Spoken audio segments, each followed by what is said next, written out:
there's a strange kind of silence that follows the end of a love story. Not the loud crash of heartbreak, not the tears or the shouting, just the stillness afterward.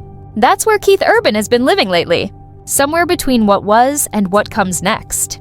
For nearly 2 decades, he and Nicole Kidman were the living proof that love could survive fame, addiction, and distance. They had weathered storms together. The rehab stays, the gossip headlines, the long tours that pulled them apart, and the red carpets that forced them to smile when they didn't want to. But this time, something inside them both finally broke quietly. When news surfaced in mid-2025 that Nicole Kidman had filed for divorce, fans were stunned. To the public, they were still the picture-perfect couple, attending premieres hand in hand, exchanging loving glances at award shows. But behind the smiles, something deeper had been unraveling for months. Keith had already moved out of their Nashville home. Friends say he'd been writing late into the night, sometimes until dawn, strumming alone in his studio, his voice barely above a whisper. There were no paparazzi photos, no leaked arguments, no explosive fights. Just the slow fading of a marriage that had once been his anchor. It's hard to imagine Keith Urban, the man who could electrify a stadium with his guitar, lost for words. But that's what heartbreak does to artists like him. It strips away the noise until all that's left is truth. People close to him say he didn't want this to happen, that he tried, even when the distance between them felt impossible. Nicole, too, had held on. She was the steady one, the believer in healing, the woman who once stood by his side through rehab when everyone else had walked away. But sometimes love isn't enough to bridge the quiet. They had been married for 19 years. 19 years of laughter, of kids, of memories that didn't always make sense to anyone else but them. To the world, they were opposites that somehow worked. The Oscar-winning actress who spoke softly and carried grace like armor, and the country rocker who wore his heart on his sleeve and his past like a scar. But opposites can also drift.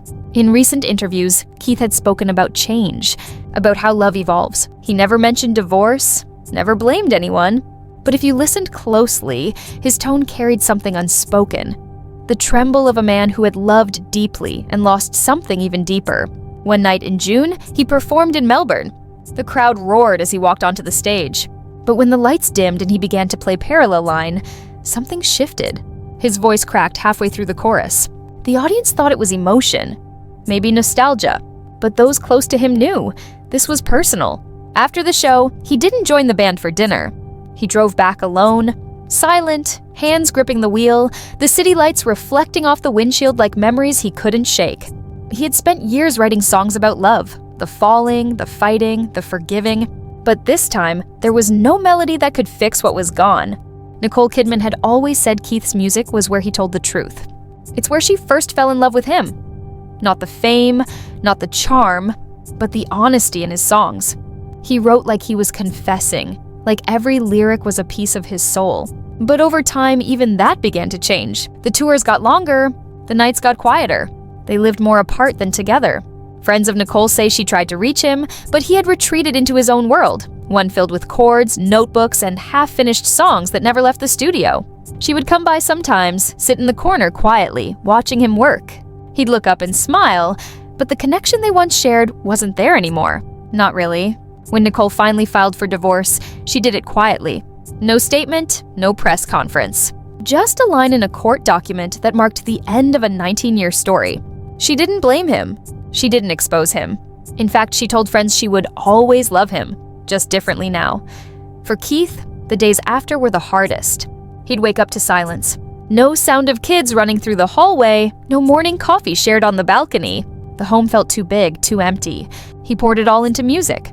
Not the kind that makes charts, but the kind that saves you from yourself. In one unreleased demo, a haunting line repeats softly, "I kept the house, but lost the home." Those who've heard it say it's his most vulnerable work yet. It's not angry, not bitter, just heartbreak in its purest form. Keith had faced loss before, career lows, addiction, relapse, but this was different. This was losing the one person who had seen him at his worst and stayed anyway. Now she was gone. When people talk about celebrity divorces, they focus on the gossip, who left, who hurt who, what went wrong. But the truth here isn't about scandal, it's about silence. The kind of silence that happens when two people stop hearing each other, even when they're in the same room. Nicole had always been his compass. In interviews, Keith once said, "She's my North Star, the one who found me when I was lost." But maybe even stars burn out when they've guided too long. After the separation, Nicole flew to Paris to film a new project. Keith stayed behind in Tennessee. He played small shows, spent long hours driving through the countryside, sometimes pulling over just to sit in his truck and think. He told a close friend he didn't know how to unlove her, that every song still led back to her somehow. And maybe that's what this story really is. Not the end of love, but the endurance of it. The way it lingers in the spaces we can't fill. By late summer, Keith began performing a new song, one no one had heard before. It was slow, raw, stripped of production, just him and a guitar. The lyrics were simple. "We built a life in the quiet, between the fame and the fight. You held my hand through the dark, till I learned to see my own light." Fans cried. It wasn't a breakup song. It was a thank you. He didn't name her, but he didn't have to. Everyone knew. In interviews, when asked how he was coping, Keith would pause, smile gently, then say, "Some things don't need fixing. They just need feeling." It wasn't the answer journalists wanted, but it was the truth. He wasn't angry. He wasn't broken. Just human. There's something disarming about seeing a man who spent his life performing vulnerability actually live it. No PR team, no carefully written statements, just silence, songs, and soft words. Those close to him say he's become more reflective now. He spends more time with his daughters, more time off stage than on. The man who once ran from quiet now seems to crave it. He gardens, he cooks, he writes letters he never sends. One note left unsent in a notebook reads, "You saved me once. Maybe now it's my turn to save myself." Maybe that's what healing really looks like. Not getting over someone, but growing into who you were always meant to be, even without them. There's a moment near the end of every great love story where the music fades, and all that's left is memory. Keith Urban's story with Nicole Kidman isn't one of failure. It's one of endurance, of trying, of falling, of holding on until holding on started to hurt. And now, in this quiet chapter of his life, maybe the greatest song he'll ever write isn't for the charts. Maybe it's just for himself. Because sometimes love doesn't end. It simply changes form. It turns into gratitude. It becomes music. It lingers in every note that still sounds like her name. They say every artist writes their best songs after heartbreak. But for Keith Urban, it wasn't about writing a hit. It was about surviving. After Nicole filed for divorce, the world waited for a statement. There was none. No denial, no blame, no press conference, just silence. And maybe that was the truest reflection of where they both were. Two people who had said all that could be said, now sitting in the aftermath of a love story that had simply run out of words. But for Keith, the silence didn't last long. He found himself back in the studio. Not the big polished kind with producers and engineers, but his private one in Nashville. The same one where he'd written "Blue Ain't Your Color" and "Making Memories of Us." This time, though, he didn't bring anyone with him. Just him, a guitar, a piano, and the ghosts of every love song he'd ever written. For months, he recorded alone. No press updates, no social media. Friends who visited said it felt like walking into a sanctuary. Dim light, scribbled lyrics taped to the walls, coffee cups scattered around, and a single candle burning near the mixing board. He called the space the chapel. Not because he was praying, but because he was confessing. Every lyric, every chord, it wasn't music. It was memory. He sang about missed calls and Sunday mornings that used to mean pancakes and laughter. About the sound of her footsteps in the hallway, and the way silence now filled those spaces. About watching her walk away without anger, just acceptance. One song stood out, a track titled "Still Here." "You're gone from my sight, but you never leave the room. The echoes of your laughter still dance inside the tune." It wasn't bitter. It wasn't sad. It was tender. The kind of song only someone who had truly loved, and still loved, could write. When his team finally heard the rough demo, they asked if he wanted to release it. He said no. "It's not ready," he told them. Maybe it's not supposed to be. Because sometimes songs aren't meant for the world. They're meant for healing. Still, word spread quietly in the industry. Other musicians began reaching out, friends who'd been through their own heartbreaks, who understood the strange limbo between love and loss. They told him the same thing. Don't run from the pain. Right through it, so he did. Keith had always used music to navigate his past. Addiction, recovery, fame, fatherhood, but this time was different. This wasn't about saving his career or proving anything. It was about rediscovering himself. The man behind the guitar, behind the smile, behind the marriage everyone thought was perfect. He started journaling again. He'd wake up before sunrise, pour a cup of coffee, and write one sentence at a time. Sometimes just fragments. Her laugh in the kitchen, the way she'd rest her hand on my shoulder during interviews. Love doesn't die, it just changes address. Those words, later, would become verses. Meanwhile, Nicole was in France filming her new project. Crew members described her as calm, composed, professional as ever. But in between takes, she'd sometimes disappear for a moment, stepping outside into the cold Paris air. No phone, no entourage. Just quiet. She wasn't avoiding Keith. She was giving both of them space. She had always believed in healing privately. Even during his darkest days, she never exposed his struggles. She protected him from himself, from the media, from the world. And now, even in separation, she protected his dignity. When a journalist asked about the divorce, Nicole simply said, "Love doesn't always end. It evolves. Sometimes you love someone best by letting them go." It was pure grace. The kind only a woman who's seen both love and loss could express with such peace. By late 2025, Keith returned to the stage. Not the stadiums, not the awards shows. He played a surprise acoustic set in a small Tennessee bar. No set list, no lights, just music. Fans described the performance as raw, vulnerable, almost painful in its honesty. Between songs, he barely spoke. But when he did, his words carried weight. He said softly, "We don't stop loving people when they're gone. We just learn to carry them differently." Then he began playing "Tonight I Drink to the Quiet." It was a new song, slow, haunting, stripped bare. No more pretending, no more stage, just me and the echoes of yesterday. You taught me grace, you taught me fire, and I'm still learning to stand in the quiet. The crowd fell silent. Some cried. Because in that moment, it wasn't just Keith Urban performing, it was a man mourning the loss of something sacred. Not a marriage, but a shared history. After the show, fans wrote thousands of messages online. Some said his voice had never sounded so fragile. Others said they could feel the love still in his words. He didn't respond, but he read them. All of them. Those close to him say that after that night, something shifted. The grief was still there, but softer now. He began to smile again, to laugh. He took his daughters to school. He called old friends. He started talking about the future, not the past. It wasn't that he stopped missing Nicole. He just started forgiving himself. For what couldn't be fixed, for what was lost, for what still lingered. Behind the scenes, a quiet reconciliation had begun. Not romantic, but emotional. Keith sent Nicole a handwritten letter. Not to win her back, not to apologize, but to say thank you. For the years, the lessons, the love, for believing in me when I couldn't, for being the chapter that changed my story. She replied weeks later, just one line, "You were my favorite song." It wasn't closure, it was peace.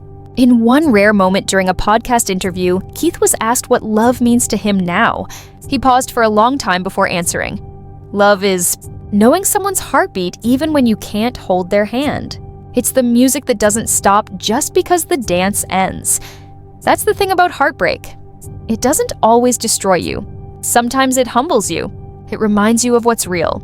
Keith Urban, the man who once wrote songs to make the world dance, was now writing to make sense of silence. He began working on a new album, not a traditional one.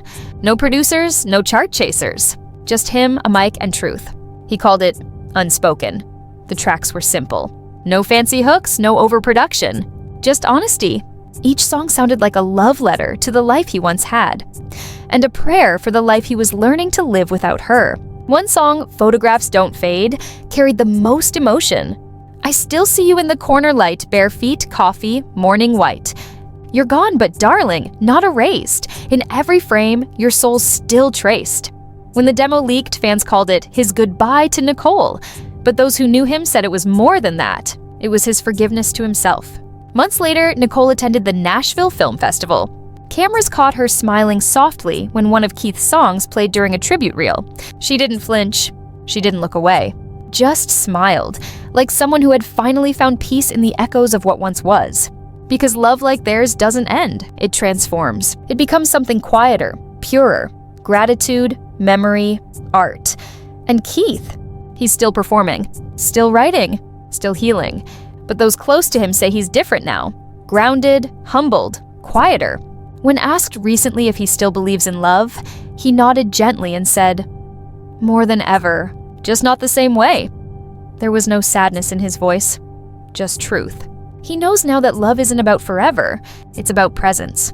It's about showing up even when it's hard, and even when it ends. If you can look back with love, it means it was real. Every stage he steps on now carries a shadow, not of regret, but remembrance. He plays the fighter with a faint smile, sings Somebody Like You with a softer tone.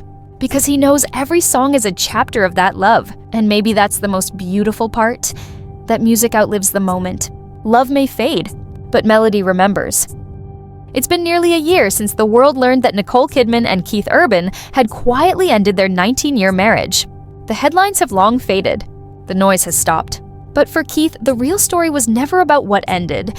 It was about what endured. In the quiet of his Nashville home, he sits surrounded by instruments, notebooks, and soft light filtering through the blinds.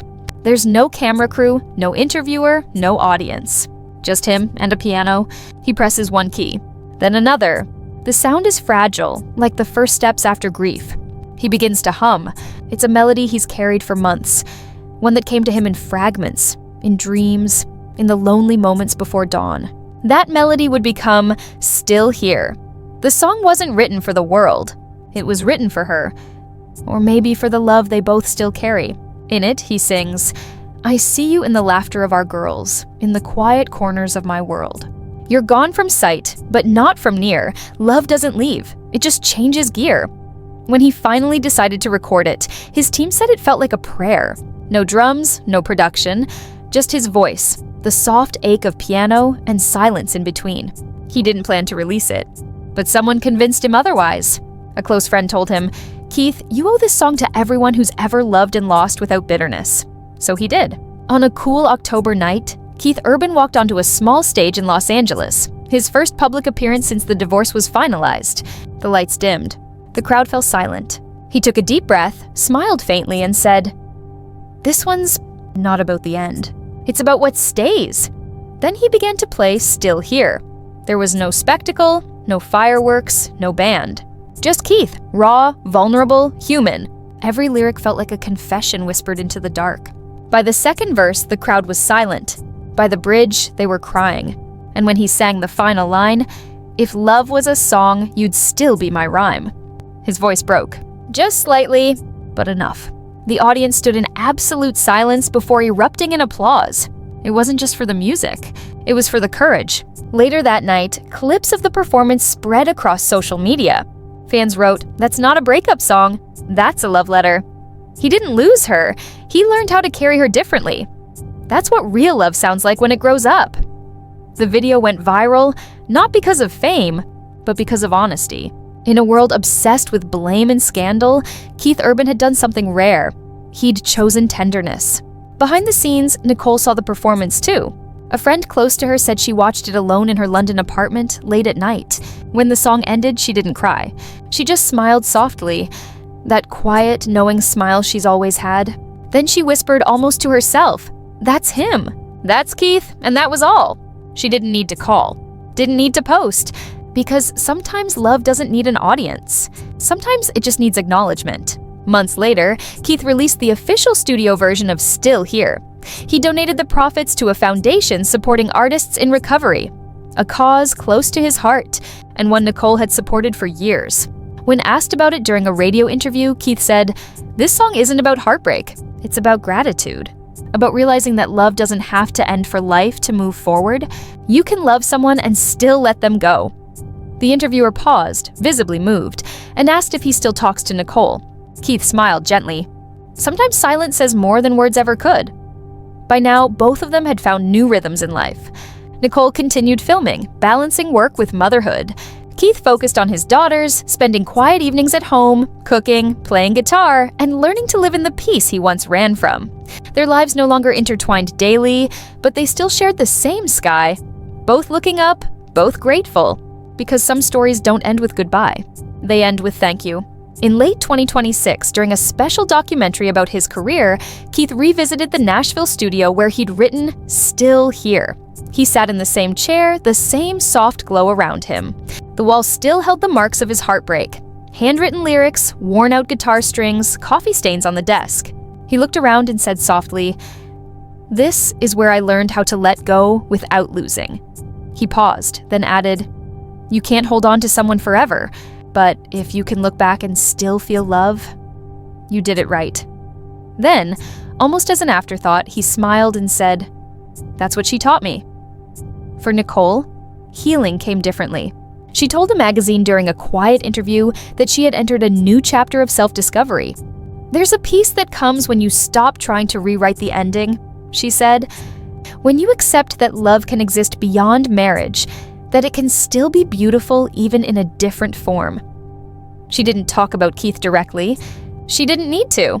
Every word she spoke was filled with the same quiet respect that had defined their years together. And when asked if she still listens to his music, she smiled. "Always. Some songs never stop speaking to you." The world, of course, moved on, as it always does. New stories replaced old ones, new rumors surfaced, new headlines took over. But for those who really paid attention, the truth of their story remained. Keith Urban and Nicole Kidman didn't fail. They simply evolved. Theirs wasn't a tragedy, it was transformation. Two people who loved deeply, grew differently, and still found grace in the ending. On a cool December night, Keith stood alone on a quiet Nashville balcony. The city lights stretched beneath him, the hum of life fading into the distance. He held a cup of coffee, the same kind Nicole used to make. Behind him, a faint melody played. "Still here." He smiled softly and whispered, "Yeah, you are." And in that moment, it was clear. She never really left. Not in the music, not in the memories, not in the man she helped him become. Final narration, closing voiceover style.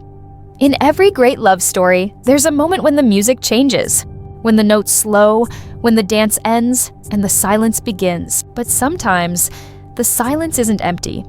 It's full of everything you shared. Keith Urban and Nicole Kidman's story was never about perfection. It was about resilience, forgiveness, and the kind of love that doesn't vanish.